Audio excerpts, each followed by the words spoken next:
Hi, I'm Vanessa with Ellie and Mac, and welcome back to my sewing room. Today is so exciting. We're going to be making a lace-up back on a Jessica dress.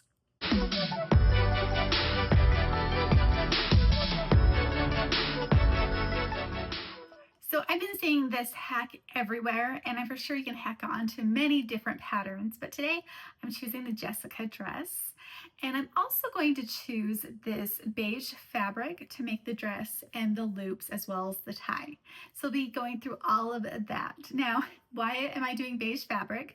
Well, the reason why I do fabric without a lot of busy pattern is because we have such a short time together that I want you to be able to see what I'm sewing, and I feel like non-busy fabric is perfect for that. It also helps the pattern shine through, so you can envision yourself in these dresses and not just my style. So that's the reason why I pick more of a plain fabric. I only have a short time to get you from inspired to sewing. So with that being said, let's get to the cutting table. I love this Jessica pattern. It's such a great t-shirt pattern. It has a sway back or regular as well as the dress that we're cutting out today. I also really love this fabric. It's kind of a trench coat beige color, and it has such a great stretch, and it's almost like a scuba thickness. I think it'll go really great with some of the trends that are coming out this fall and become a really wonderful transition piece. Now I'm adding 6 inches to the bottom, and the reason is I want it a little bit longer like my inspiration, so I'm making sure that I have the same width at the end, but changing the angle so I can add the 6 inches. So this dress is usually mid-thigh cut length, and I think this would be really cute, but I wanted to have it past my knee just to make sure that when I cinched up the back, it was fully covering my backside, if that makes sense. This is the back of the dress. I'm taking the waistline, and I'm not only marking the waistline, but I'm marking 2 inches above the waist as well as 2 inches below the waist. And then I made sure to flip my fabric over and mark the opposite side with the chalk. I know it's kind of hard to see the chalk lines here, but you'll be able to see it better later. So after I cut the back bodice, it's time to cut out the front, and I'm doing the scoop neck on this pattern, and I did lengthen the front as well as cut the sleeve just like normal. Now when it comes to neck bands, I always cut them at 2 inches. I feel like at this length, it's where I don't have any problems. Plus I like a little thicker neck band. So I always cut it at 2 inches wide, and then do the exact same length that the pattern has. With rim knit, normally this stretch goes across your body, so the lines go across your body as well. But I wanted the loops as well as the ties to go the length of it. So the strap that's going crisscross around my back is a full length, and it's 64 inches. Now you can lengthen and shorten this, and I think I would lengthen it next time so I can tie a bow. And then I made another cut for the loops. So I made them a little bit longer than I needed, but this is just so I can decide how long I want my loops. So with the ties being 2 inches long, when I fold them in half and I serge all the way down with right sides together, this is taking 1/2 an inch off with the serger. So they're 1.5 inches. So that is going to be 3/4 inch wide. I know they're a little thicker, but I wanted to have thicker straps because in the video they were really thin, and I just felt like the thicker ones would look higher quality, and with the end result, I think they do. And as you probably know, really thin ties are very hard to turn out. So I actually turned out my thick ties as well as the shorter loop tie with a long safety pin. I just felt like this was the easiest way to go. I did try one of those turner out tools, and it was hard. So I always go back to my safety pin for some reason. Now I measured these ties at 3 inches. I felt like it gave the perfect length to be able to fold over and then have the seam allowance as well. So I cut 6 of these ties. So these 6 ties will give us 3 rows for the tie, lace-up tie in the back. And as you can see, the chalk marks are here on the back bodice of my dress.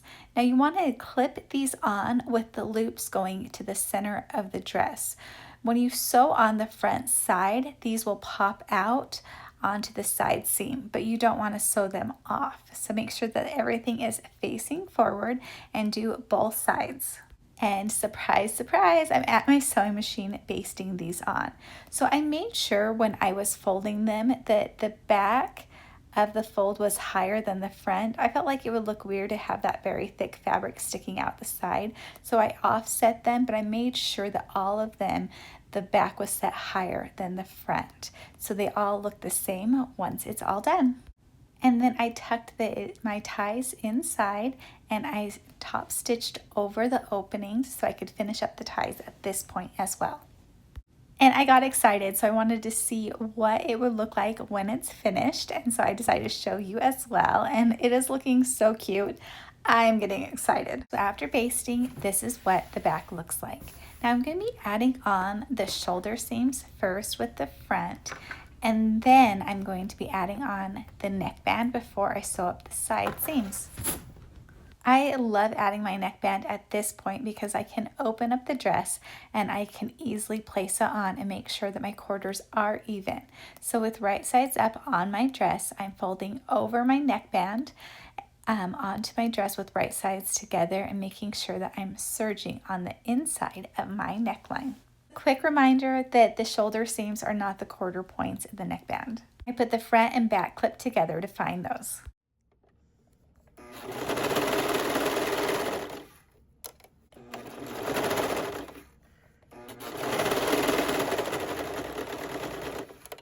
And once I have my neckband complete, it's time to sew up the side seams, making sure that those loops are placed inside my dress with right sides together. And just be very careful going over, making sure that you don't cut too deeply and that it doesn't get snagged because it's a little thicker at those points. I feel like once I finish my neckband, everything moves so fast. So here you see me putting my sleeves in the arm side with my dress turned inside out and my sleeves turned right side out. So right sides are always together and that little triangle is always in the front.